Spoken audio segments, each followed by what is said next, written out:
So he was asked, hey, why are you blasting away at Christianity when you say you like being a cultural Christian, blah, blah, blah. You don't believe in religion. You don't believe in a God. You will have deterred people who listen to you. Therefore, it's sort of antithetical to have the two positions. What do you say to that? You mean antithetical? I am a cultural Christian who is against Christianity. That's nothing contradictory about that.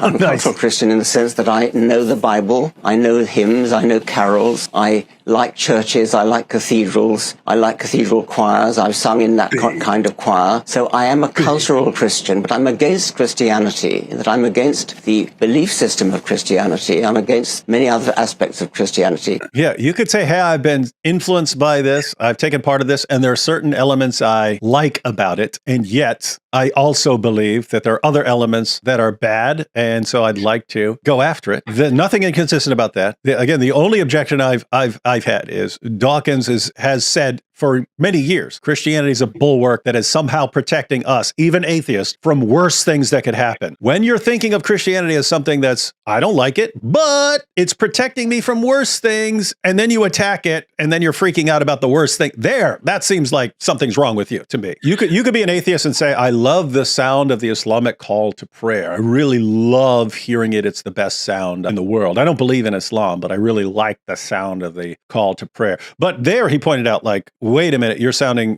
when you're talking about liking cultural Christianity and so on, but not liking Christianity and attacking Christianity, there is that issue. Lots of people are interested in that issue, liking the fruits of Christianity, but attacking Christianity. But yeah, to describe yourself as cultural Christian, I don't know. Him liking Christianity more than Islam. And he even said, when it comes to people spreading Muslim preachers and Christian preachers competing to win converts in Africa, he goes, I'm on Team Christian. He said, I'm on Team Christian. So it's actually a funny little clip. He's saying he's on Team Christian. Here's where what could be a reasonable position. Hey, I'm a cultural Christian. I understand that I've been influenced by Christianity. I like it. I think that it has culturally had some good impact, but that doesn't mean that it's true. It just means I like certain things about it. And yeah, we need to move on. The real issue of a kind of inconsistency to me is once you understand that as you're blasting away at Christianity, it's being replaced by Islam, and you acknowledge, wait, I have a bigger problem with Islam than I ever did with Christianity, and you keep blasting away at Christianity without having a plan for how you don't get subjugated by Islam at the end of this, that's what I don't understand. In other words, we've said it before, if you start blasting away at Christianity and you realize you're getting something that you really, really dislike way more, wouldn't you kind of pull back and say, okay, until I figure out how to pull this off, this transition to something better. In other words, if your goal in blasting away at Christianity is to get something better, and in reality you get something worse, it seems like you should step back and say, okay, I need to pause my thinking right here until I know how to replace Christianity with something I like better and not with something I like that is worse.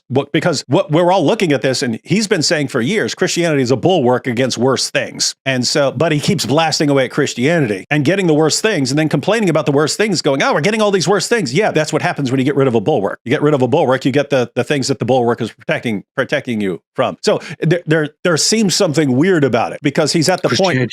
Beast. Yeah, we're at the point in history where he understands, hey, I can't, I'm under death threat in my own country. I can't walk down the street of London without an armed guard or something like that. And I can't even have an armed guard here. So I can't even walk down the streets of London. And he still attacks Christianity. So anyway, I don't know. That's weird. Makes sense from an atheistic perspective to attack Christianity. Makes sense from an atheistic perspective to say, I like this better or that, I like that better, something like that. It's very weird to say, I believe Christianity is protecting me from worse things. Therefore, I will attack Christianity and take the worst things. That's kind of odd. That is the other interesting feature of the new atheism, that you had people like Dawkins, Michael Shermer. They've all used some version of the nothing could ever qualify as proof or evidence because I could always interpret the evidence in some other way, even if it requires like me saying, well, maybe powerful aliens are trying to trick me. That's up to you. You can have a methodology that won't allow anything to contradict you, but it's weird for people to say, say, hey, I've constructed a methodology that's impervious to evidence that refutes me. And then you run around saying, what's your evidence? Come on, theist, what's your evidence? You can't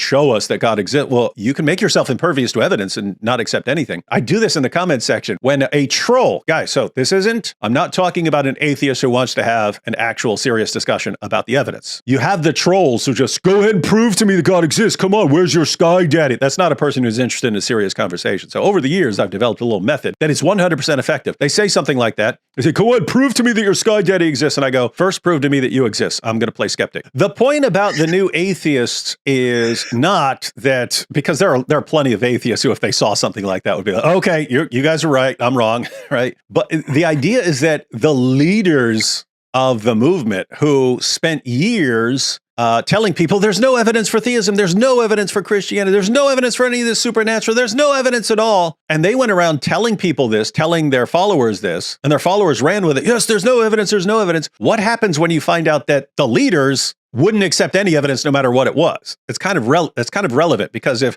you're just a regular atheist and you're not a leader of anything or something like this, you trust that people like Richard Dawkins and Peter Atkins and these kind of guys have carefully thought through this. And therefore it's like, okay, I haven't investigated all this stuff, but they have, and so they know. And so, well, what happens if you actually show, well, these guys actually developed a methodology that won't allow anything to count as evidence for God? And so when they were going around saying there's no evidence, it's not because, they carefully weighed the evidence and found it lacking. It's they've actually developed a methodology that won't allow anything to count. Atheists need to be aware of that, because if you're an atheist and you don't have and you don't agree with that methodology, then you kind of need to re-examine the evidence and not just trust what these clown emojis were saying.